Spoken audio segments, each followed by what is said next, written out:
Ton écran. Partage. Ouais. Alors, yes, j'ai ton partage. Est-ce que je fais une transition smooth? Oui. Screen share. Screen share. Tu es à l'écran. Fort bien. Avec un format tout à fait appréciable de presque 16 neuvième. Presque, mais pas. Là, on voit pas très bien ou... Non, c'est nickel, t'inquiète. Ok, attends, je vérifie. Je regarde dans le truc en même temps. Ok, alors du coup, Rust... on le fait en C d'abord, je suppose, du coup. Voilà, on part du Rust. Hein. Bon, on va se faire un reverse Rust. Vas-y. Un full reverse Quitte à Rust. montrer un petit peu les différences à la toute fin, mais en soi, je pense que ce sera pas énorme. Je commence en Ouais, release on va ou en open debug, sourcer le alors Git à la fin, hein, histoire En qu'on puisse release, y si rejouer. vraiment... Vas-y. Vas-y, on fera en release et puis on verra après. J'espère que t'es confiant, je Must. release, je strip. J'espère que t'es confiant, Must. Oui. Ouais, t'es sûr? On va aller en debug après. Hein. Ok. J'avoue, si t'arrives à mettre un coup de zoom en plus, non, c'est bon. Bah, les fonctions Non, à gauche, complicado. L'assembleur en graphe, là, ils ok. Ok, Ouais. attends. Est-ce que je peux essayer de, en effet, mettre comme ça? C'est bon ou... Ouais, ça passe. Ouais, de toute façon, on va pas trop... Ok. Vas-y, donc, va dans le main. Donc là, De toute on- façon, tout le monde dort à cette heure-là, y'a pas de problème. Voilà. Prends tes rêves. C'est ça. Du coup, donc là, on va dans le package main et vas-y, tu vas le faire en full assembleur. Allez, Uni, c'est parti. J'espère que vous avez du temps, les joueurs. Vas-y, Alors, mets-nous ça en high level. Je alors, fais ça en attends. assembleur, mais plus le droit au parseur d'assembleur. C'est juste la code. Est-ce que... Attends, je crois qu'il m'a fait crash. Mon idéal, mode décompileur. Attends, il est en train de décompiler oui. là encore, non? C'est pas pour ça? C'est possible qu'il était en train de décompiler. Je vois pas où c'est sur idée.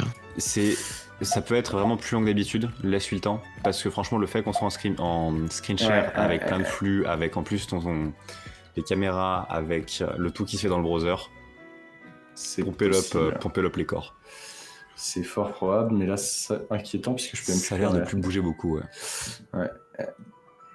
Bye. Force actée, hop. DA. Force actée, hop, ok. Là, vous voyez toujours mon partage. Ouais. Ça bug pas trop. Ça a l'air sympa chez toi. Non, ça va. Hop. On répère. Ok. Ok, là il est dans l'autre fenêtre. Hop, je vais le mettre dans cette fenêtre-là. Je vais déjà voir en fait si... Pour l'instant, désolé. nous allons interviewer notre envoyé spécial, NoFix, comment vas-tu, loin dans ta région? Ok, donc ça va. ça compile, ok, ça strip, super, y'a plus de symbole, ok, attends le tout, ok. Ah putain, le tout il est pas compilé, fait chier, ça va pas réussir. Concentré, je vais voir qu'il y a mis le bug. Voilà. Ok. Bon, du coup c'est bon, t'es prêt, Most? Ouais, C'est parti. Alors du coup, vous voyez tous bien. on voit. On est pas mal. Donc là on est bien dans le package Chal main. Ok. Dans le main, dans le vrai main. Ok, c'est parti. Bon, du coup, Vous allez voir si tu es un peu plus méchant. ouais. Donc là, on arrive au tout début du programme. On voit des petites... ça setup des valeurs à 0, etc. On voit qu'il est en train, en fait, de préparer sa structure arguments pour quand il va appeler son print pour après. On verra ça après. Donc, en regardant ça, on voit que c'est un peu un sacré bordel. On voit le unwrap fail juste en dessous. C'est là qu'on tilte direct que c'est de l'inlining. Quand tu regardes le stdin dans le readline, tu vois, c'est pas un simple call. Donc au tout début, on va pas trop aller en détail, c'est comment il va setup sa stack, etc. pour la suite. Donc on va voir dans quelle valeur il met le readline. Tu peux regarder s'il te plaît? Le readline, Ouais. c'est V33. V33 étant initialisé à 0. Alors là, il y a une explication à ça. Vas-y, C'est je te que laisse. déjà, dans un premier temps, tu vois, le V44, en fait, il call std in, qui lui, en fait, te sort une instance de stdio. Ce qu'on pourrait faire, c'est le rename. Ouais, rename tout ça, ce sera instance. plus clair. Voilà. Alors, je sais pas si c'est compris pour vous. Globalement, voilà. Et là, on peut voir que V33 est set à 0. On pourrait se dire, mais c'est bizarre. Parce que là, il va mettre en fait le retour de readline, donc qui est en fait readline qui lit dans l'entrée stdin de notre terminal, quoi. Il va lire dans stdin et il va mettre ça dans un pointeur V33. Sauf qu'en fait, on se rend compte que c'est bizarre parce qu'il est à nul. Donc c'est pas bon, quoi. Sauf qu'en fait, ce qui se passe, c'est que en réalité, il va non pas set à nul, en fait, en réalité, c'est une structure, ça, avec 3 fields. Voilà, c'est une structure string, en fait, ça. Une structure qui, avec la taille à 0, qui va donc stocker un pointeur à vide. Ce pointeur, c'est celui-ci. Et globalement, en fait, readline, ce qu'il va faire, c'est que dès qu'il va voir en fait que notre string est vide, et ben, il va lui-même allouer selon la taille de l'entrée qu'on lui passe. Donc, je sais pas si ça a été clair pour tout le monde. Très clair. Il lit dynamique, alors il fait son allocation lui-même.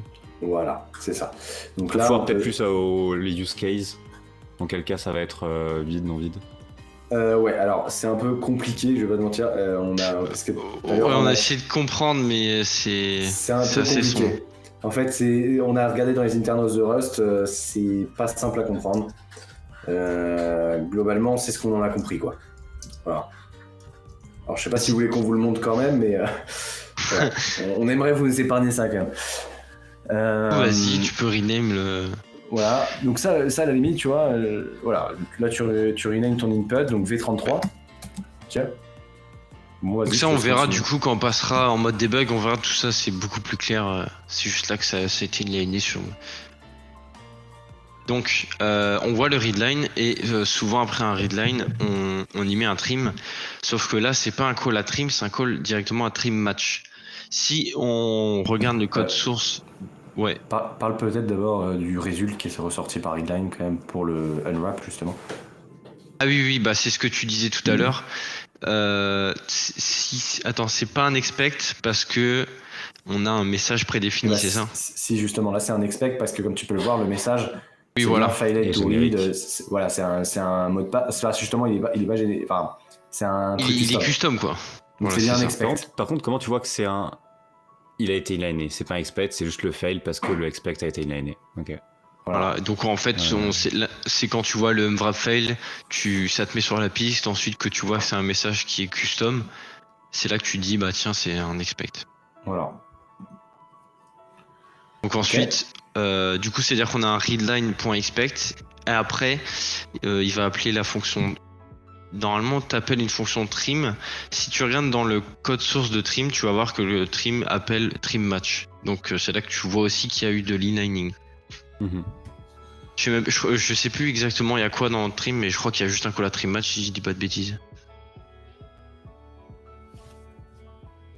Je sais pas si t'es mute, Brighton, je sais pas si tu nous parles à nous, mais. Oui, j'étais mute sans faire exprès. Si on regarde en effet juste ici, on peut voir trim, regarde bien. Trim match. Wow, une transition. Voilà, que le PC voilà, il y a juste un call à trim match et puis c'est ça. Voilà, donc c'est intéressant. Ça et on remonte ouais. un tout petit peu, c'est juste pour vérifier que du coup, dans le code source, il y a bien l'attribut inline, juste pour être sûr que. Ouais, regardez bien. En effet, il y a bien ouais, voilà, c'est bon. l'attribut inline. Voilà. Hop. Ça veut dire que tous ces calls sont... L'attribut inline dit que c'est inlineable ou que ça doit être inline? Inlineable. Alors, il y a inline always. Ok, c'est du permissif, mais de base. Voilà. C'est Rust qui va décider de inliner ou non. Voilà. Et t'as un unfortunate du coup. Possible. Ouais. Tu fais un inline always. Inline always. Ok, c'est ça.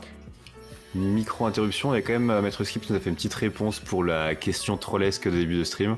Ouais. Pas de soucis, n'hésitez pas à la question troll, hein. Soit on a la réponse, soit on les a pas, oui, et du coup, ça nous force à creuser, on apprend des trucs, c'est bénef.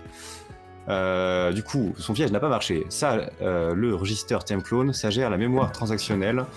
Ils enregistrent des clones de fonctions opti pour des accès concurrents. Donc a priori, c'est pour faire les accès mémoire en vraiment plus optimisé, plus rapide, si le hardware le permet, pour du coup une espèce de changement de fonction. Est-ce que ce serait pas vu comme une variable d'env de programme? Enfin, c'est pas de l'env, hein, je dis pas ça. Mais c'est un truc que tu peux set avant que le programme démarre pour lui dire tu vas utiliser plutôt tel type d'implème parce que ce sera plus rapide pour toi. Ouais, c'est possible. Moi, la pensée que j'ai, c'est Possible. vraiment juste, tu peux avoir, suivant Ok. les problèmes que tu as, tu peux avoir une variable d'env qui va dire utilise plutôt tel type d'allocateur ou tel autre type d'allocateur. Voilà, Ok, ouais, suivant c'est- les c'est usages qu'on a dans probable. le programme. Mais du coup, c'est vrai que ça peut faire des trucs sympas. Si on a du code qui est... C'est même pas qu'il les run au début du programme, mais qu'il les run avant que le programme soit appelé pour influencer son comportement, il doit y avoir des saletés à faire en reverse. Ouais, Enfin, sûrement en effet. caché, Ouais, pour cacher, pour dissimuler du code ou autre. tu fais en vrai sorte que que tes clairement. thèmes clones, s'ils sont non débuggés, alors ils se débrouillent pour aller faire du rewrite du point TXT ou une connerie comme ça. Après, ça se fait très bien aussi en reverse de Rust, enfin en reverse classique. Le init Mhm. array, le fini array aussi, c'est assez, souvent Ouais. qu'on voit ça. Petite liste de fonctions à exécuter en prologue ou épilogue à nouveau. C'est ça, exactement. Nice. Voilà. Ok, Ok. donc on va Bonsoir. continuer dans le code. Ok. Déjà, tu peux rename les variables, s'il te plaît, pour être sûr qu'on puisse suivre Ouais, genre ce qui a été mis dans trim. De quoi Ouais, c'est bon, Oui. l'input est Oui, bien. parce ok. que, regardez bien, l'input, en fait, en réalité, c'est ça. En fait, ce qui se passe, c'est que là, ça, c'est la structure string, d'accord en fait, mais V34, c'est un field, c'est le deuxième field, c'est le pointeur à nul, là, qui est juste ici. Et du coup, en fait, ce qui fait que V34, en réalité, c'est bel et bien notre entrée utilisateur. Voilà. Input. Voilà. V35, lui, si on analyse bien le truc, c'est la taille. En fait, c'est la taille de la shell. Size. Parce qu'en fait, si on analyse la structure string, je vais vous la montrer maintenant. En fait, ce sera plus simple. Rust string. Après, plutôt que de renommer en soi, on pourrait juste passer définir le type de structure sur input et input irait tout seul manger oui, le oui, oui, V35. on pourrait la recréer, mais ça, en fait, ça prend du temps et c'est chiant. Sur IDEA, voilà. Ouah, C'est- genre, il n'y a pas quelqu'un qui a fait un système qui a parsé la doc Rust pour arriver à te sortir une définition des structures que tu puisses replaquer par gros paquet. Et non. Eh Enfin, bah, en tout cas, c'est je- dommage le- ça. C'est un très bon projet, c'est un très bon projet, Ouais. je suis d'accord. J'y ai déjà pensé en effet. Tu peux utiliser. Il y a des types librairies, tu peux les récupérer en mode debug et les importer en mode release et t'en servir. Ah oui. Je me disais aussi Ok. que c'était trop nécessaire pour que ça n'existe pas. Enfin, ça existe Voilà. de toute façon, c'est toujours plus ou moins relou. Avec. Alors attendez, hein, excusez-moi, je vais vous montrer un truc vite fait. Voilà, T'inquiète. hop, juste ici, on peut voir un petit truc super intéressant. Alors C'est pour que- l'instant, on voit Attends, pas grand ouais, chose. je sais. Ok. Hop. Là, en fait, quand tu initialises un string new, en fait, c'est ça qui est initialisé, donc c'est cette structure-là, là. Et t'as la len. Le deuxième fil, c'est la len, ça c'est le buffer. Et du coup, ce qu'on peut en conclure, c'est que ce qui est mis à 0, et en fait, on le voit lors du string new, notamment, dans la fonction. D'ailleurs, ici, je pourrais même peut-être fm new. Faudra vraiment Eh bien, que je suggère aux prochains utilisateurs sur ou sous Mac ou autres de disable les animations. Je vois Ouais. à quel point la compression elle est là en mode attends, j'arrive. Je donne tout ce que j'ai. Donc voilà, là on peut voir, il initialise bien à 0, et en fait ça a été inliné, hein, globalement. Ça a été inliné, et du coup on a bien notre truc. Donc ce qui veut dire que la deuxième variable, en effet, c'est bel et bien notre size de input. Et du coup, juste reviens dans le premier print pour le contexte du challenge pour savoir ce qu'on nous affiche tout Ouais, d'abord dans ok. le programme.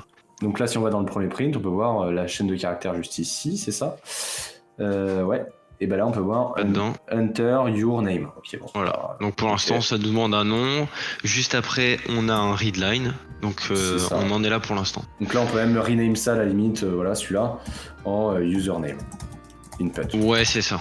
Ouais, ce sera plus clair comme ça. Voilà.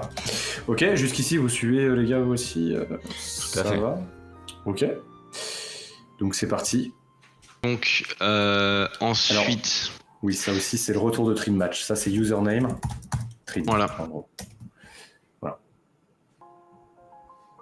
Ok. alors ensuite, qu'est-ce que il fait ici? C'est quoi V1? V1. V1. Non. V1 c'est rien en fait. C'est rien, Je pense ok. que c'est rien, c'est de la merde. Donc là, on a une allocation. Je vois pas trop ce qu'il est en train de faire ici. Ensuite, un handle error. Et juste après, il y a une même copie. Tu Ça, penses pas que c'est encore le Ça pourrait string s'apparenter qui est à... inliné? Non, ça s'apparente à un toString Ah oui, justement. c'est ça. Voilà, Bah c'était vas-y, un va voir le toString. code source de ToString. Si on veut voir en effet le code source de ToString, Bon, après là, vous essayez d'aller deep, mais en soi, Ouais, on a ouais, déjà ouais, quand même ok. la lecture Ouais. du code, on voit un peu. C'est ça. Donc en fait, on peut dire globalement que là, ça nous fait penser à un ToString Voilà. qui a été inliné. On va pas non plus aller en détail, sinon c'est super long. On peut toujours creuser plus. Oui, Je vous c'est propose, ça. messieurs, une fin aux alentours de minuit.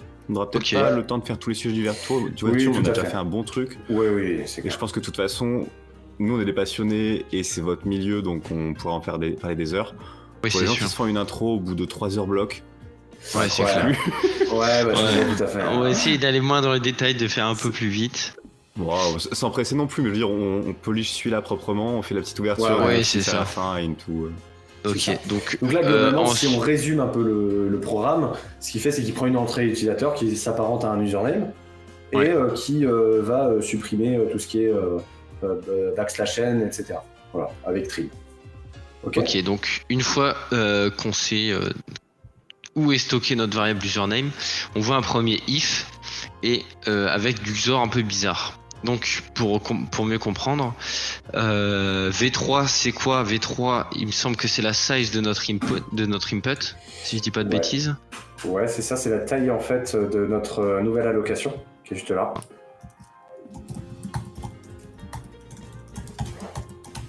Je suis désolé, je mets des noms de merde. Ok, Ouais, et tout à ensuite fait on a valide. des XOR un peu bizarres avec notre username Non. trim. Pourquoi il n'y a pas. Attends, pourquoi il n'y a pas le V3 Il n'a pas refresh? Il est au fond. Trop con. Input. Voilà. Pardon. Ok. Vas-y, mais juste en caractères les valeurs hexadécimales là pour que ce soit plus clair.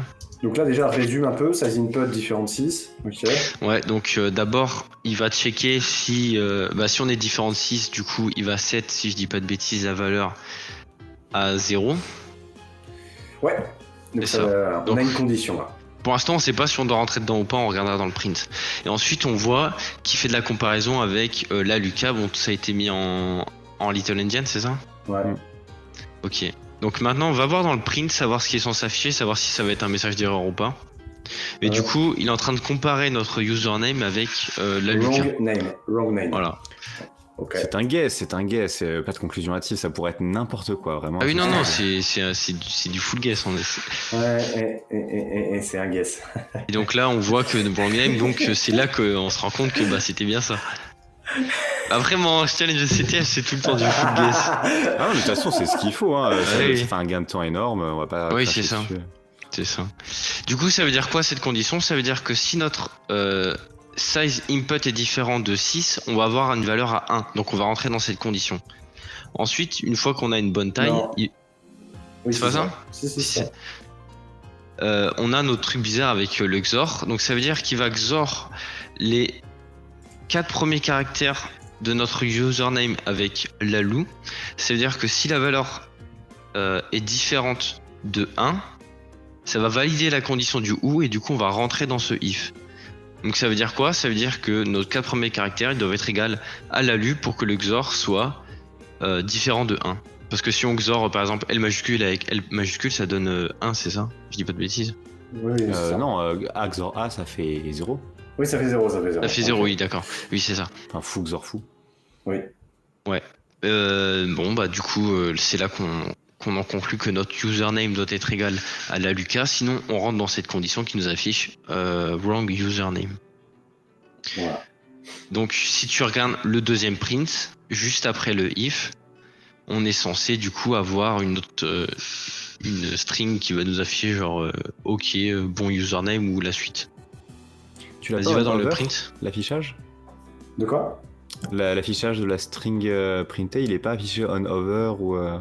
Bah, c'est parce que Ouais, c'est tu vois. bizarre, c'est ah oui celle-là. Non, celui-là, oui, non, je pensais plutôt le string de print de you failed ou. Non, en fait, vu que c'est une adresse, en fait, il prend une adresse vers une référence vers cette string-là, en fait. Ça s'apparente à ça, en fait. Regarde, si je clique dessus, et bah, tu vois, c'est un pointeur. un offset, ça verra directement. Ouais. Et ok, donc en gros, faut soit le petit plugin, soit attendre qu'ils C'est portent ça ça. dans les features de base, le fait que, ben oui, c'est un string dans tel runtime. C'est ça. En vrai, C'est ça ça. pourrait, ça devrait déjà être le cas. Ouais, je suis d'accord. Ils ont pas forcément. C'est vrai que Rust, c'est en train. Hein. Je sais qu'en Ouais, tout ils se cas, focus là récemment. Guidera se focus là-dessus en tout cas. C'est focus Ouais. là-dessus à travers certaines mises à jour. Donc voilà. Et il faut savoir que le River de Rust c'est assez nouveau, il n'y a pas grand monde qui en font, donc c'est pour ça ça commence seulement à arriver quoi. Mais du coup c'est le moment, si jamais des gens veulent faire des petites features, c'est la bienvenue. Ok, donc maintenant regarde ce que c'est le deuxième print, ce qui nous affiche. Du coup, le deuxième. C'est là le off 54, ouais c'est ça. Là, il me sort un fail to read plus 0x13. Donc, Voilà, enter donc the password. enter the password. Donc là maintenant qu'on a notre username, il nous demande notre password. Donc je suppose qu'après on aura tout un tas de readline, des trims, etc. Donc vas-y, retourne dedans. Donc là, on est sur le readline. Voilà, donc on a un readline. Œuvre fail, donc c'est un expect, juste en dessous. Ouais, c'est ça. Et là, du coup, on est sur la structure justement string de la prochaine string qui stockera le password, qui s'apparente à celle juste au-dessus là. Hop. Ouais. Donc, ce qui veut dire qu'en fait, hop, juste ici, voilà, juste ici. Ok. Donc là c'est globalement la même chose que le premier readline, sauf que cette fois on a le call à trim, donc qui est encore inliné, mais on n'a pas le la string. sécurité de la terre sécurisée. Le Fix était en train de mourir tout à l'heure en mute, mais je pense que c'est ça qu'il a terminé aussi. J'ai pas compris la question. Liam, sans vouloir troller, hein, j'ai vraiment pas trop compris la question. C'est un peu très générique. Si tu veux préciser, on y répond avec plaisir. Sinon, bah, le plan de sécurité, où est-ce qu'on met le process de sécurité, ben. Ouais. J'ai pas compris. Ouais, moi non plus. Le cœur y est, mais je sais pas répondre. Ok. Vas-y, Bon, on fait la continue. suite. Du coup, Ouais. pour résumer, il demande un username. Si ce username c'est la Luca, il demande Là, un on password. continue. C'est Ok. ça. Trop Ensuite, là, du coup, c'est le moment où il read notre password. cool. Donc, tu peux le rename peut-être après le trim, la size et puis le. Password. Voilà. Et là, Ok, on continue. Et là, c'est là où les choses intéressantes commencent. Ou horrible, hein, si je puis me permettre. C'est qu'on voit les instructions mmload S628 qui sont des instructions SSE. Et pourquoi il utilise ça? Et c'est Si quoi on l'acronyme? C'est single. Je sais même pas. Single. Ah putain. Parce que moi, j'en suis resté au stage ski études, hein, donc. Standard for Streaming SIMD ouais, Extensions. SIMD, SIMD acronyme. Ouais, c'est ça. Single Instruction Multiple Data. Voilà, Ok, donc le fait qu'on ait un OP code avec derrière une ou deux ou n data, et donc les steamed. C'est 128 bits. Le fait de pouvoir. enregistré. Ok, c'est juste le fait de pouvoir avoir des instructions qui s'exécutent en parallèle, donc il y aura du pipelining à balle sur celle-là. Parce que c'est une x86 qui peut pas pipeliner tout, a priori. Ouais, Ce qui ok. se tient. Ouais, en effet. Et du coup, si on voit qu'il y a un call à MD5 consume, donc là on rentre dans le moment où on va avoir une phase un peu de chiffrement avec du potentiel chiffrement avec du MD5. Donc si on regarde password input trim, il est stocké dans V11 qui sera utilisé dans ce MD5 consume. Donc ça veut dire qu'il va MD5 notre input. Alors, attends. Et V13, c'est quoi? Là, tu vois, justement, on n'est pas censé savoir. C'est-à-dire, en fait, là, le MD5 consume, globalement, ce qu'on pourrait se dire, c'est, ok, globalement, si on la grève sur Internet, où est-ce qu'on la trouve? Du coup, là, nous, on vous épargne la recherche. Globalement, en fait, quand on va dans le code source, on voit que c'est, en effet, ce qui permet de calculer le MD5 en question.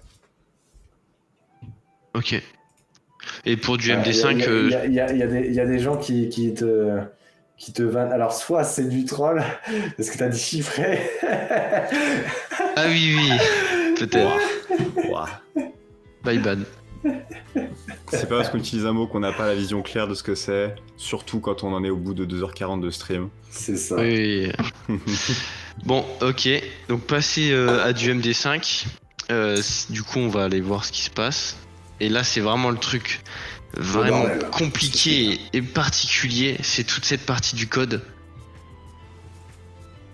Voilà. Parce que là, Là, c'est beau. en fait, le truc, et c'est là qu'on veut vous montrer un peu la complexité, c'est qu'on a là, par exemple, on a de l'intrasec, donc des fonctions intrinsèques à Intel, qui s'appliquent sur des registres justement SSE, donc des XMM 128 bits. Vous voyez bien que c'est un peu un bordel, quoi. Donc là, c'est là qu'on vous montre un peu avec le release. Déjà, mais regardez ça, quoi. Ça, c'est bordel, Ouais. quoi. Parce que du coup, si tu mets ça en debug, on va juste voir le call de MD5 avec notre password. Tu peux mettre vite fait le debug pour qu'on compare? Ouais. Donc là, hop, new instance. Parce que là, Ça. Hop. Vas-y.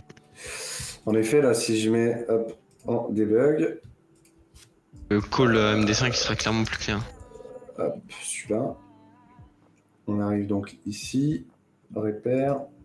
Ok. C'est en train de charger. Est-ce que sur Twitch, bloquer et kicker, c'est le même? Désolé, j'ai un peu décroché, on a du spam de merde. Ah, ok. bloquer. Viewers. Kicker, je crois que le viewer il pourra revenir. Bloquer, il pourra pas. Là, j'ai bloqué, enfin, j'ai signalé et du coup, c'est censé faire dégager. Bannir. Ah, bannir. Voilà. Voilà. Alors, attendez, puisque C'est là, good. je me suis vraiment fait niquer par mon IDEA. Ah, Parce il a qu'en crash. en fait, non, c'est pas ça, c'est que... c'est rigolé. Non, c'est bon. Ok, hop. Du coup, là, on peut voir la version debug, qui est beau. Bon, voilà, on peut le voir, c'est bien plus simple. Ouais, vas-y, montre au moment où il colle le MD5 pour. Regardez, en fait, là, à je quoi suis ça pas sûr. s'apparente. Là, le but, c'est de montrer à quoi ça s'apparente, en fait, globalement. Mais globalement, la partie, en fait, SSE, c'est ça, en fait. Hein. C'est vraiment, on a la partie call de shell MD5H, Ouais. ok, sur notre input. Ensuite, on a cette fonction de XOR, ok. Cette fonction de XOR, sachant qu'en fait, elle est en réalité, si on va dedans, bah, c'est du XOR classique. Hein. Ça sera Ouais. du XOR classique, du Et parcours. montre ce qui est passé en 44, paramètres quand même. Même oui, si tout est dans le nom, mais. XOR, donc ce sera le pseudo en effet, hein, qui est. Où est-ce qu'il est? Réalisé tout au début. Hein. Ouais, ça va être celui du trim. Donc celui du trim qui est. Putain, mais je suis aveugle. Après, pensez-y, tant que c'est pas un malware, l'approche statique dynamique pour dire je pense que c'est ça, je mets un breakpoint, je lance une fois. Voilà. Oui, en effet, c'est ça, emballer ses Exactement. pesées, Oui, avancer avec clairement. des Exactement. certitudes. Voilà. Ça carry. C'est ça. Et là, on peut voir vraiment que en debug, c'est très simple. On peut voir qu'il XOR notre hash avec, c'est ça, avec notre input. Et après, bah, il le compare. On peut voir Voilà. notamment l'appel de cette fonction Equality. core equality, qui lui également, hein, si on va dedans, en fait, on peut voir que il utilise de l'intrasec normalement, juste ici, Ouais. mais c'est beaucoup plus simple. Vous pouvez le voir hein, juste ici. C'est bien plus simple. Oui, Voilà. du coup, en fait, c'est tout ce qui est à l'intérieur qui a été inliné qu'on voyait dans le release. C'est ça. C'est exactement ça. Donc, vous voyez, c'est pas forcément évident. Ouais. Et c'est ce qui arrive très souvent dans le cas d'un release. Je sais pas ce que tu as à dire dessus, NoFX. Sur ce que tu viens de voir. C'est gentil de... Je suis encore dans mon Passage truc de là. C'est gentil de me passer la main. Ah ouais, je pensais que tu m'as pas dit que t'avais la démo qui était. J'ai une démo, je fais 2-3 trucs. Ok.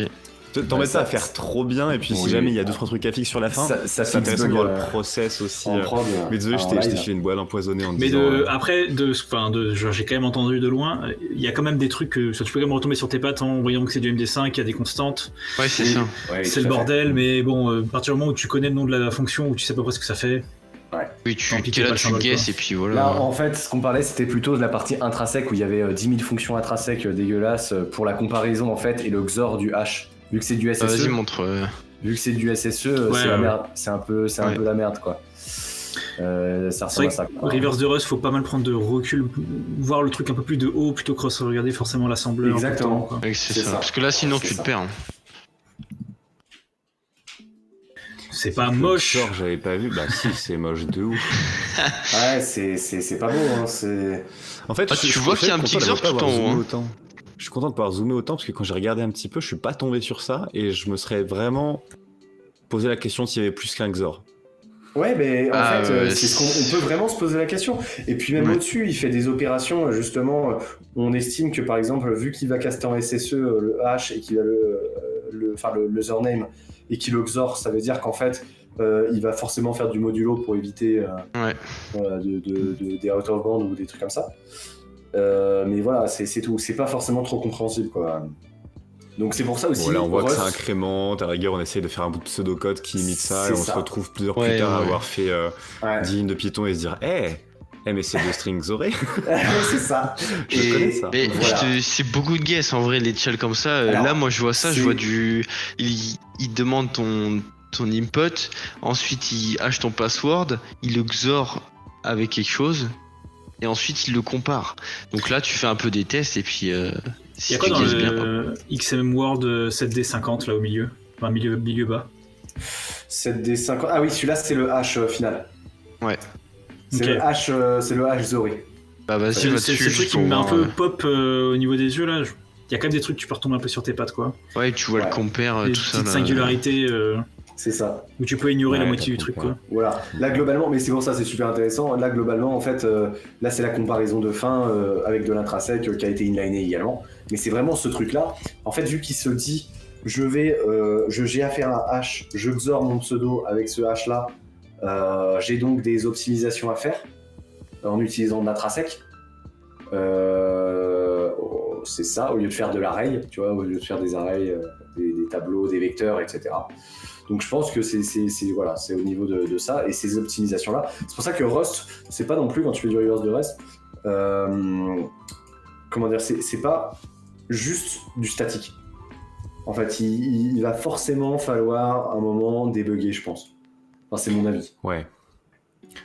Dans beaucoup de langages, effectivement, ça va de la complexité. Et là, même si ton code utilisateur final est pas complexe, bah, le runtime l'induit. Donc, ouais, de ouf. C'est ça, exactement. C'est comme si tu avais le symbolique sans faire un peu de concret par-ci par-là. Bah, tu te perds de ouf. Enfin, tu te perds. Juste, tu te Voilà. perds.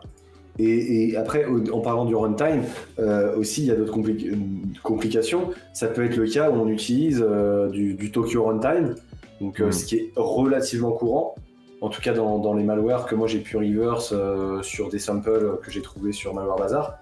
C'est relativement fréquent de tomber sur des malwares qui utilisent des Tokyo des runtime asynchrones, et donc qui a un runtime totalement différent, qui est celui de Tokyo. Et donc la fonction c'est un main sacré est un bordel. peu chiant à retrouver, quoi.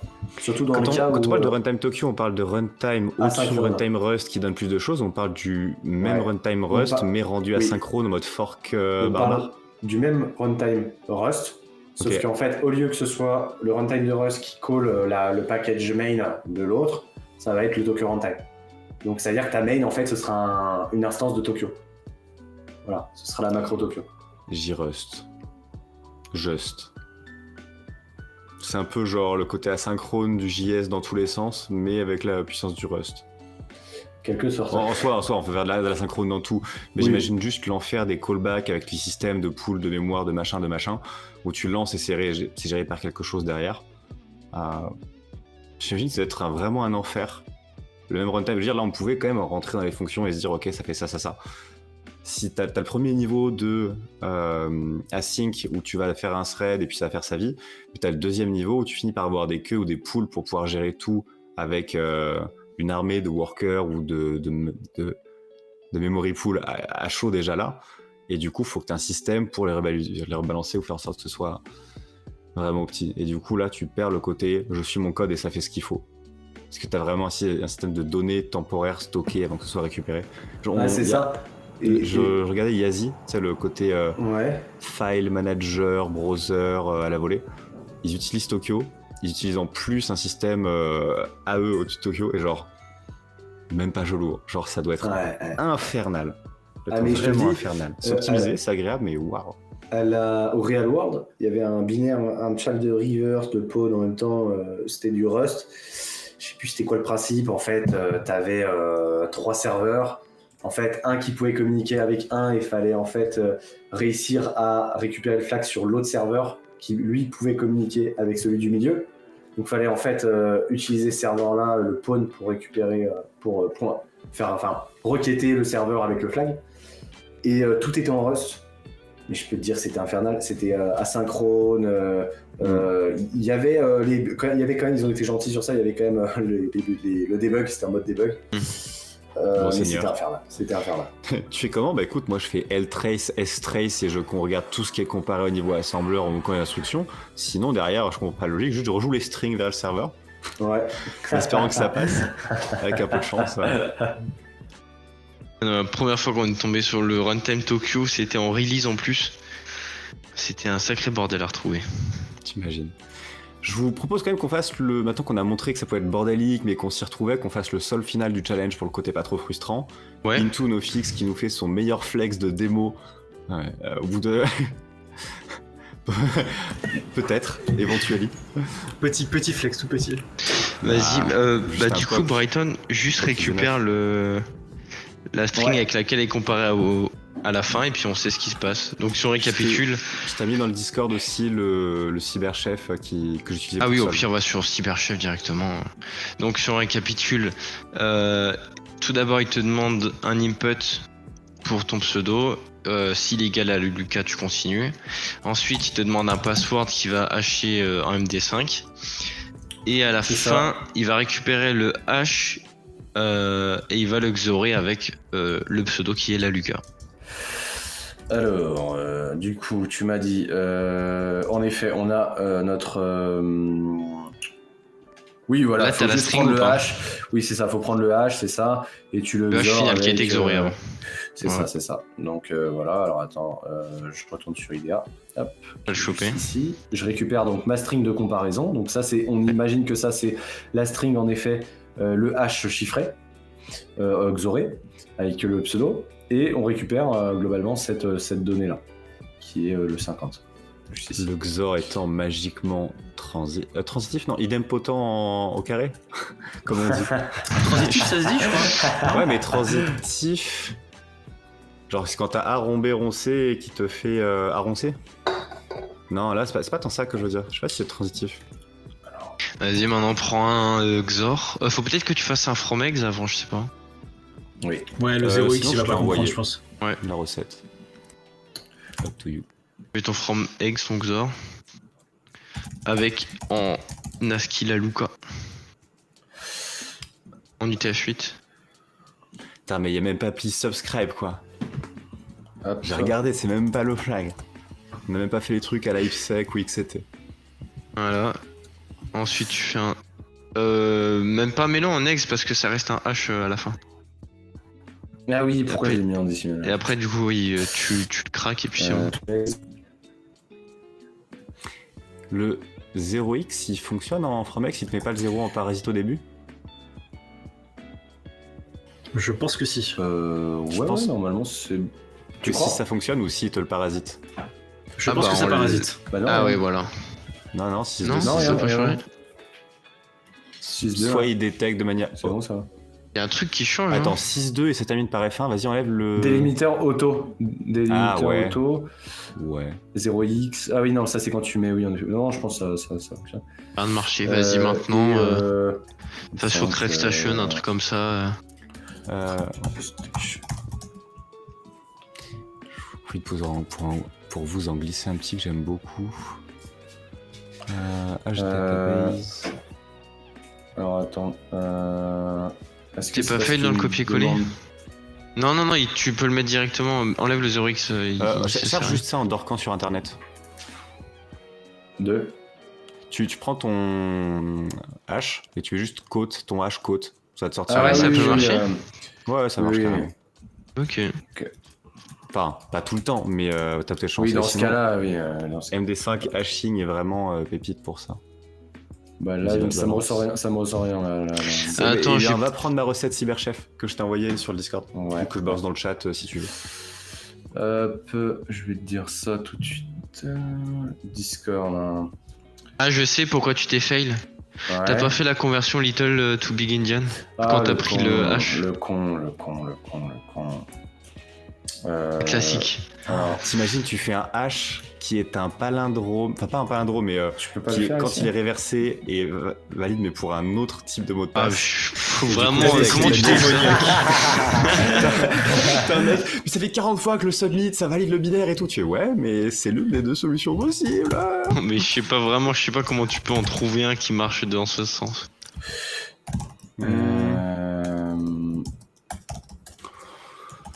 Ouais. Ouais, non, j'avoue, c'est. Tu brutes force jusqu'à ce qu'il y en ait un qui passe. Non, soit tu peux avoir un début de hash, Il y a pas et from sur la eggs. fin, tu peux avoir juste tes derniers blocs. Tu fais quoi? C'est Tu bien fais en plus. Python du. Ouais, je T'as vais le bytes, mettre en... bytes Attends. from X, si tu veux.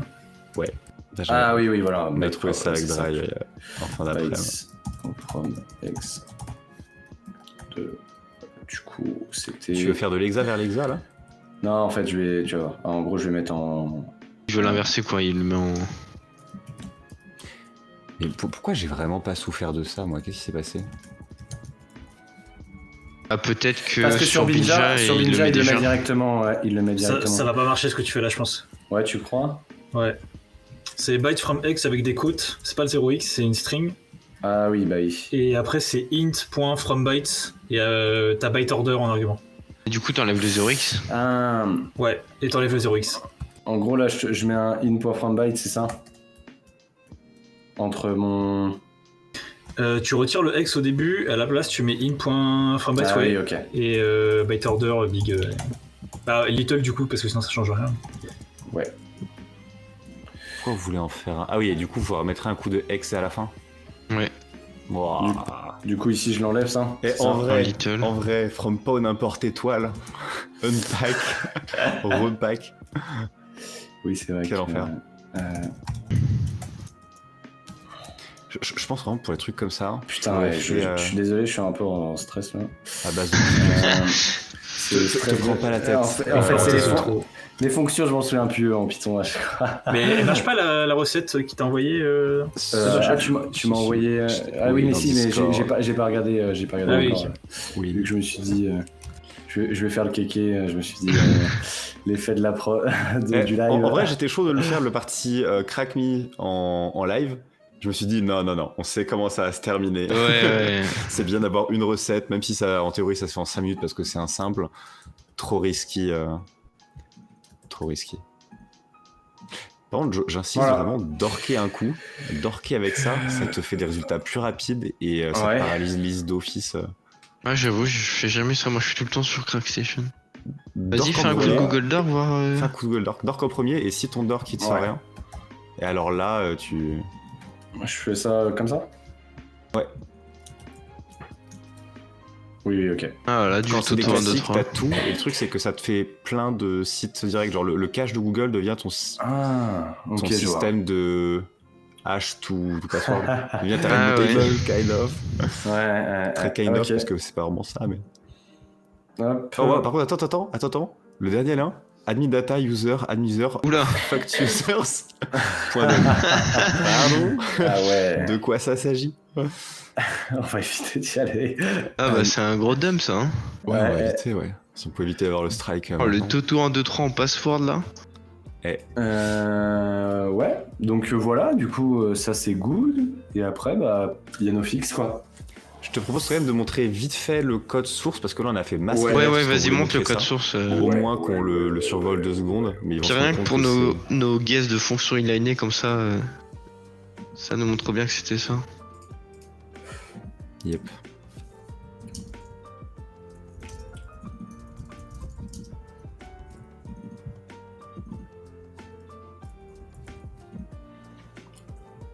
Hop. Donc là, en effet, il récupère bien, vous vous rappelez de nos strings de point new, qui set une structure avec un pointeur dedans et 0 au niveau de l'ADN. Là, il récupère notre input via readline, qui prend en entrée notre pointeur vers notre pseudo, notre adresse. Il appelle bien trim, toString également, comme on l'avait précisé. Et il check si le pseudo est différent de la lookup. Par contre, on a du trim et pas du trim parse qui a été auto-replace au compile time. Trim parse ou trim. Non, trim match. Trim En fait, match, trim ouais. a été, Trim voilà, match. trim a été inliné. Trim étant un wrapper de trim match, eh bien, on est bon là-dessus. Après, il y avait le toString qui également été inliné. On l'a guess également. Ouais. Qui refaisait une allocation en fait d'une nouvelle string, hein, globalement. D'ailleurs, je suis même pas sûr que celui-là il soit nécessaire dans le code. si je dis pas de conneries. Trim doit déjà renvoyer le truc rebut. Oui, Ouais, exactement. je pense aussi. Comme on l'a vu, mais de toute façon, on l'a très bien vu, en fait, Trim refait une allocation. Mhm. Donc, en fait, ça sert un peu à rien. Ou alors, tu peux mettre des points toString à l'infini. Et là, ça devient... Oui. Pour avoir plein d'inlining, ça, c'est plus joli. Et pas mal d'utilisation de la heap. Et du coup, pareil, donc là, il demande ton password. En effet, il appelle cette fonction MD5H, qui appelle une librairie qui hash en MD5. Ensuite, XOR with pseudo, donc là, il te retourne ça dans le pseudo actuel. Et donc voilà, XOR modulo la laine du pseudo. Et il compare les deux hash, celui expected avec celui de l'entrée. Yeah. Voilà. Ok. Et je pense que ce coup-ci, on peut appeler Demander le duo fixe qui le prépare symbole fixe. sa revanche. C'est ça. Attends, bouge pas, je n'en passe en Vas-y. scam, que voilà. Et tu peux unshare ton écran. NoFX, tu peux me share ton écran si... Ça y est, on y est. C'est fait. C'est maintenant, c'est On ton y moment. est. C'est mon moment. Laissez-moi. Alors, j'enlève un label de screen share, je remets... Et je remets les screenshots. Tu me shares quoi là? J'ai plein Freestyle. d'écrans. Mon écran, normalement. Ouais, mais ton écran, oui. Avec VS VS Code. Code. Ouais. Right.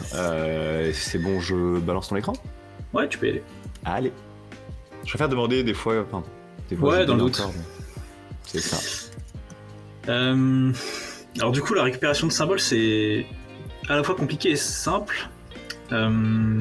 C'est simple parce que Rust, c'est assez normé.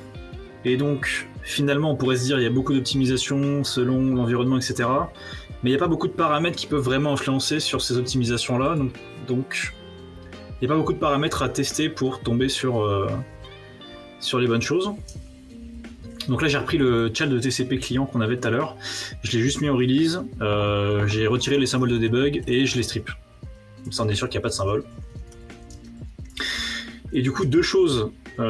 J'ai deux petits outils pour les symboles. Alors, Outil open source? ouais, open source. Nice.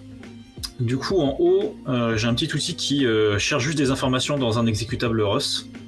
Donc en l'occurrence, là, il me sort la version qui a été utilisée pour la compilation et potentiellement des dépendances qu'il a trouvées dedans. C'est vraiment ultra con, c'est du strings, de la récupération de hash, voilà quoi. T'avais pas fait un tool justement qui faisait ça? Je sais plus Bah, qui l'avait c'est dit. ça, ouais. C'est le tien. C'est dispo sur Git. Ok, Mais non, c'est pas plus compliqué que faire des strings rep, c'est juste que c'est automatisé et voilà quoi. Ça fait toujours plaisir. Ça fait toujours plaisir. Et en fait, cette version de Rust C, elle est vachement importante parce que la façon dont on récupère des symboles, c'est la même façon que dans n'importe quel autre langage où on veut récupérer des symboles. On prend les dépendances et la stdlib, on la recompile dans les mêmes conditions dans lesquelles elle a été compilée à la base. Donc on essaie de reproduire l'environnement de compilation qu'il y avait à l'origine. Et ça doit nous sortir un exécutable dans lequel nous on peut mettre les symboles. Et ensuite on récupère ces symboles-là, on les applique dans notre truc strippé et normalement ça marche. Du coup pour la démo, j'ai un autre Quel tool qui fait format ça. les symboles qui sont générés? Symboles, c'est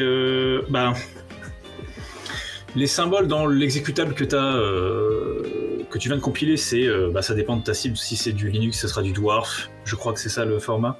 C'est-à-dire que genre alors il y a Dwarf, mais quand tu les as dans le LF, c'est genre Dwarf paquet dans le LF ou c'est en metadata mis quelque part, je sais pas trop comment. Je crois que le LF, c'est des. Il y a une section de symboles dans le LF, je crois, Syntab ou un truc comme ça, Ouais, je sais plus. me Je souviens. pense, mais je me demande si c'est un file format qui a juste été embed pushé dedans ou si vraiment il y a une manière de structurer ça un peu plus.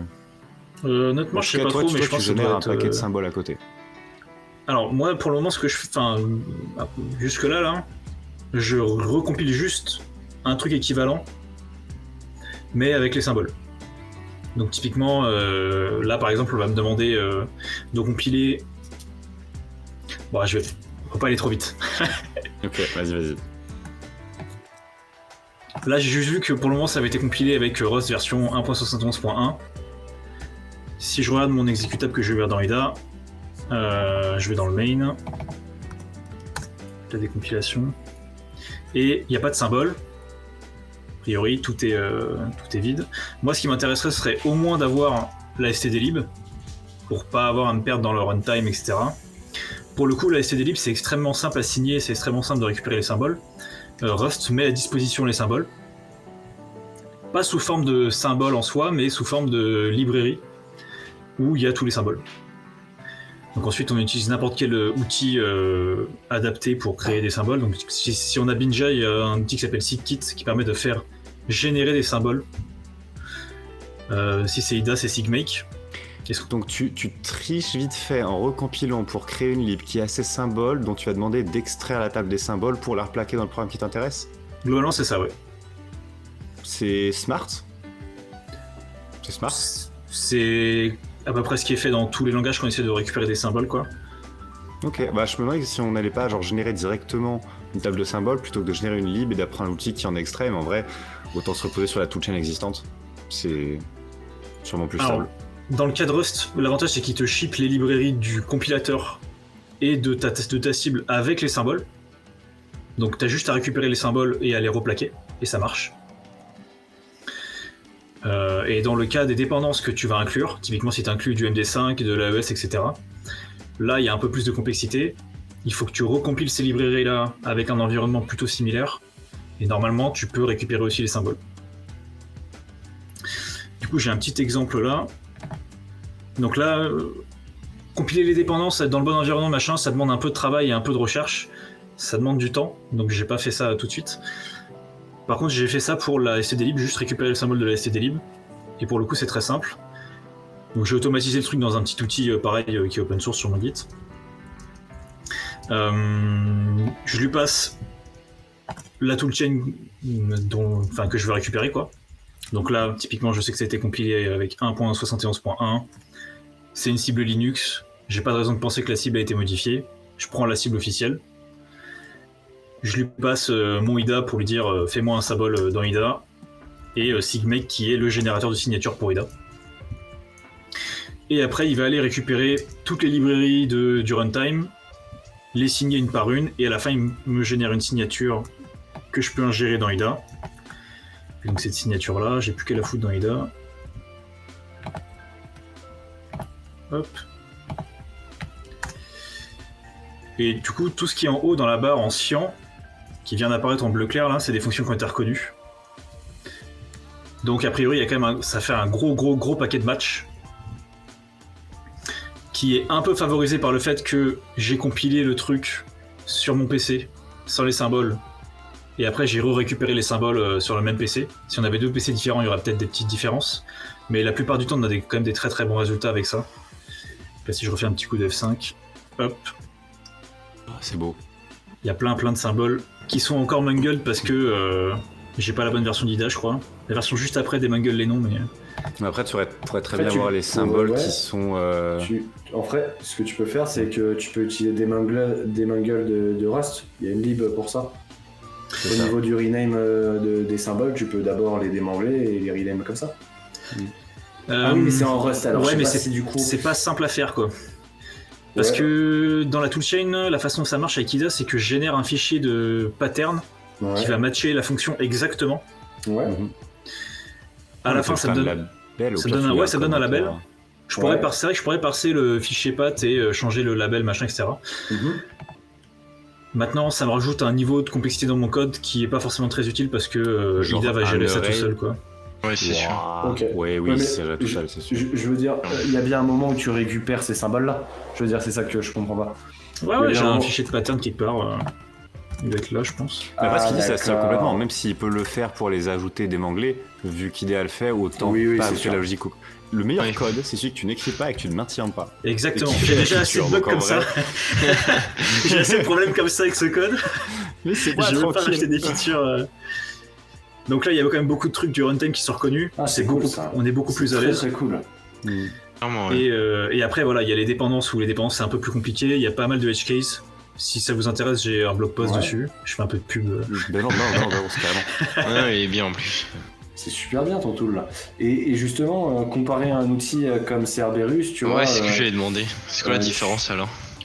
De ce que j'ai vu, Cerberus a adopte une approche un peu simple. Donc en gros, ça va prendre ton truc, ça va le recompiler et pas plus. Et là, il y a une idée de...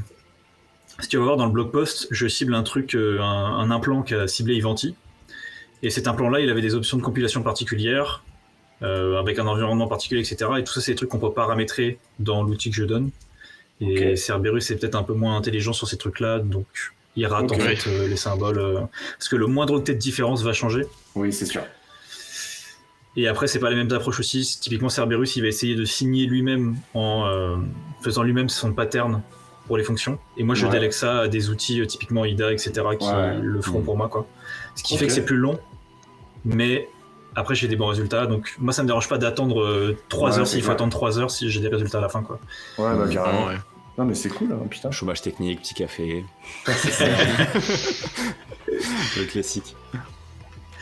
Voilà. Après, il y a beaucoup de d'attendre pour la démo, clairement. Par contre, c'est grave cool. La meilleure punchline du monde, t'as dit tous les petites choses anciens, no fix, depuis l'extérieur. Et tous les petits partenaires anciens, c'est ce qui a été rematché. Enfin un moyen pour que les réverseurs aient des matchs. Aïe aïe aïe. Aïe aïe aïe aïe aïe aïe. Eh oui, mais oui. Eh oui. Je peux pas voter mon reverse, faut bien que je compense avec ce que je peux. De choses qui fâchent là. Et voilà, t'imagines, petite bio Tinder, peut reverser, peut remettre les symboles au binaire maintenant. soit le cyan de ma barrida, quoi. Et du coup, juste pour revenir, Nofix, là ton rate success, du coup, tu l'estimes à combien, genre C'est compliqué à dire parce qu'en fonction de ta cible, tu vas forcément adapter des trucs, tu vas devoir retenter plusieurs choses. Si c'est une cible MinGW, tu vas devoir adapter, peut-être foutre le truc dans un Docker. Souffrir un peu.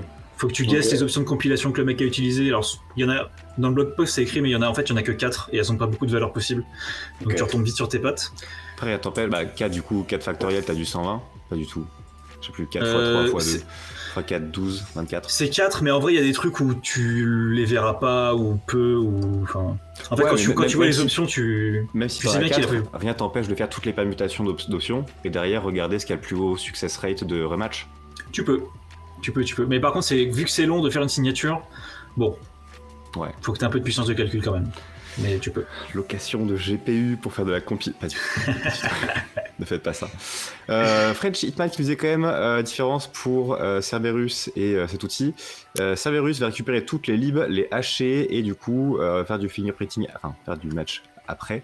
Et donc ça marche sur Rust, Go, Linux et Windows. Donc ça a l'air un peu plus top level et exhaustif. Après sûrement c'est un peu plus dur à mettre en place. C'est un peu plus compliqué que ça que hacher puisque comme il peut y avoir certaines différences, donc il va pas tout hacher en fait, il va hacher quelques parties et faire des heuristiques dessus. J'en ai parlé à Eldiner qui est le créateur du projet. C'est ça. Right. De mémoire, c'est un match de similarité, il compare un pourcentage de similarité. C'est ça, et voilà, exactement, quoi. c'est ça.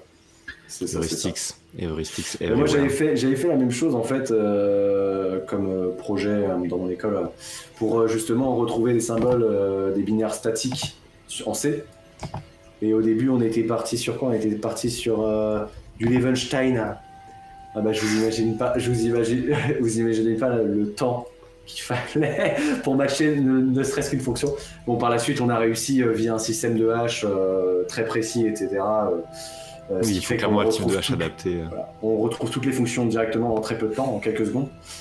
Mais en vrai, vous faites n'importe quoi, vous les reverseurs. On pourrait juste faire un désassembleur. On prend les assembleurs, on fait une capture d'écran de ça. Ensuite, la capture d'écran, on fait un perceptual hash et on clusterise les perceptual hash. Et voilà, on est bien. C'est la complexité de zinzin pour rien, pour un truc sous-optimal. Bon, faut vraiment que je fasse un tri des musiques un jour, je sais pas trop comment. Parce qu'on passe sur des trucs avec de la voix, des trucs un peu trop... Is it wrap up time? Waouh, c'est un vent. Vous êtes cuits comme ça. En tout cas, moi je suis bouilli. Il fait beaucoup trop chaud chez moi, à l'aide. Ah, il fait chaud, hein. Moi aussi, il fait chaud chez moi. À l'aide, je suis littéralement rouge. Ça se voit pas à la caméra, c'est bon. Non, pas du tout. C'est vrai que t'es en transpiration, là, Lucas. J'ai les spots de lumière, j'ai le chaud parce que j'ai des systèmes à fixe. J'ai tenté un truc avec un petit truc qui pousse de l'air comme ça. C'est le truc qui s'est pété la gueule. Ah ouais. Il est tombé. Bref. Mais putain, Anyway. ça a duré longtemps quand même, je pensais pas que ça durait autant de temps, ouais. Ah Il y bah a et beaucoup de encore, choses on à n'a dire, pas hein. couvert tout ce qu'on voulait. Hein. Ouais. On a C'est couvert clair. une partie, on a fait des choix, on n'a pas fait les ouvertures de la fin, mais il y aura potentiellement d'autres possibilités later. Sur ce, je vous propose qu'on close le stream tranquillement. Ça On a marche. quand même fait un bon tour. On a enfin mis en place dans le Discord Think Love Share un système pour pouvoir faire des espèces de petits appels à plusieurs, un peu comme les Meetup at the Box, Ouais. Pick Up à Euse. Le piquer l'idée, la technique. Et du coup, on va enfin pouvoir se faire des petites Q&A ou Working Office Hours. Donc attendez-vous à ce qu'il y ait dans les semaines à venir, avec Poda c'est sûr, avec vous si vous voulez en être, des petits Q&A où ça discute tranquillou avec la commu. Voilà. Ok. Pour les questions qui peuvent venir genre tu sais 1-2 jours après le stream. Ah mais attends, mais en fait il fait quoi ou comment il ferait ça, ce sera un Ok. bonne grosse boîte à questions. Tu fais de la rediffusion, Lucas? De ces working hours là ou de ce qu'on vient de Bah faire là non, de ce qu'on vient de faire là. Tous les épisodes depuis 1h30, tout, sous-titrés, Sur, chapitrés. C'est sur YouTube, sur ta chaîne YouTube.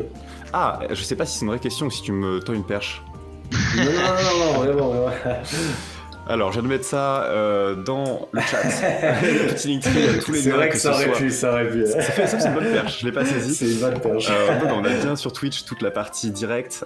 Tous les redirections, enfin, tous les replays instantanés sont bloqués pour que si jamais on se craque, il y a un token, un truc qui passe, ce soit pas si accessible que ça. Oui, je sais que ça l'est toujours, mais pas tant que ça.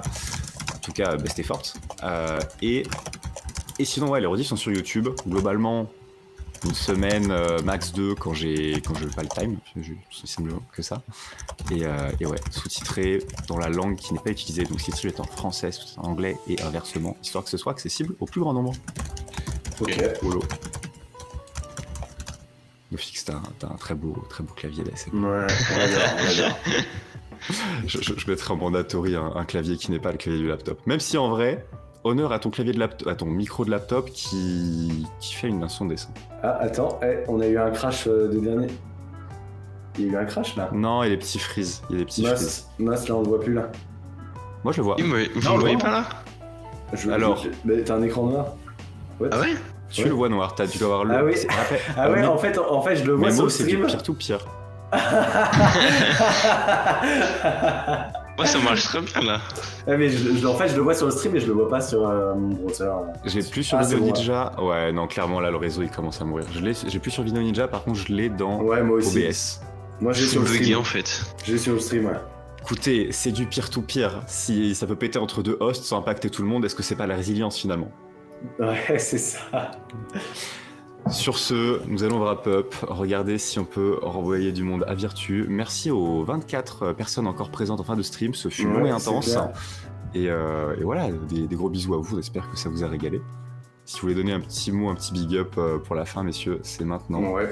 Bah écoute, déjà merci de nous avoir invités, c'est super Ouais, sympa. merci à toi. Il était temps. Ouais, super. Il était temps. Stream qui était dans les tuyaux depuis un certain temps, ouais. Oui, c'est clair, ça a été teasé de manière un peu... Mais Je on m'en l'a fait. souviens très bien. Je m'en souviens très bien sur Twitter. Oui. Oui, oui. On était très bien tous les deux. Oui, ça a bien été teasé. Nous aussi, on était bien teasé. Mais on regrette, on l'a fait. C'est On bon. l'a fait. Non, c'était très cool et au plaisir de revenir plus tard. Hein. Avec grand plaisir. Faudra trouver des petits trucs sympas. Moi, j'ai des sujets sympas, je pense, à te proposer. Et ben, Voilà. avec plaisir. Ok. J'espère que les gens ils ont appris des choses. Ouais, j'espère c'est qu'ils ont appris des principal. choses. J'espère qu'ils ont kiffé et qu'on n'était pas un peu trop chiant. Honnêtement, je pense qu'il y a eu un bon engouement. Forcément, il y a eu un petit drop vers 10h parce que, bah, voilà, s'il y en a qui sont curieux, qui regardent un peu, mais quand tu te prends 2 heures de reverse low level, Ouais, ouais, je t'ai c'est pas sûr. habitué. De C'est reste en un peu plus. classique. Et oui, pas du tout. Ouais, Et ouais. Sur ce, je balance le raid. Des gros bisous à Virtu qui est passé en début de soirée. Et encore un grand merci à vous d'être venus. Merci à vous. Ça part. Merci à toi. Merci. Salut. Ciao. Faites plein de choses cool, reverser des choses, casser des choses. Faites du rust. Faites ce que vous voulez. 2, 1 et hop, ça balance le raid.